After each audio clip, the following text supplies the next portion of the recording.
তুমি কি করো এখন? আমার চাল রান্না করবো।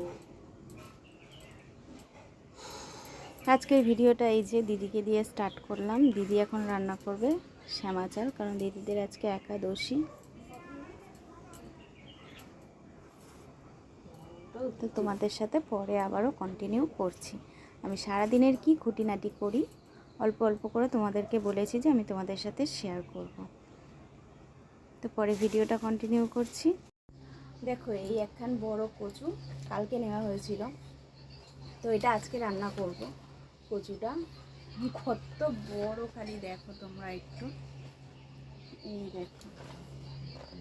তো এই কচুটা আজকে রান্না করবো। তোমাদের কি কারোর কচুর শাক খেতে ভালো লাগে?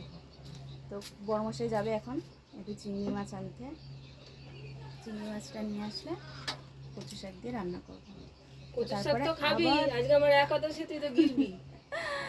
তোমার একাদশীর দিনেই যত আমার এই সমস্ত রান্নাগুলো হয়। তো আবার তোমাদের সাথে পরে ভিডিও কন্টিনিউ। বড়মশাইরে জিজ্ঞাসা করি চিংড়ি মাছ আনার কথা। কি গো, যাবা তো চিংড়ি মাছ আনতে? চিংড়ি মাছ আনবা না? ইলিশ মাছের মাথা লাগবে না, তুমি চিংড়ি মাছই নিয়ে আসো। তুমি চিংড়ি মাছটাই নিয়ে আসো। এই দেখো, চিংড়ি মাছও নিয়ে এসছে, আবার সাথে ট্যাংরা মাছও নিয়ে এসছে। তো রান্না করার পরে দেখো একটু বৃষ্টিতে ভিজে নিলাম। তো তোমাদের কার কার বৃষ্টিতে ভিজতে ভালো লাগে আমাকে কিন্তু অবশ্যই জানিও। তো আজকের ভিডিওটা এইটুকুই, আবার দেখা হচ্ছে তোমাদের সাথে কালকের ভিডিওতে। তো তোমাদের কিন্তু ভিডিওগুলো কেমন লাগছে আমাকে কিন্তু অবশ্যই জানিও।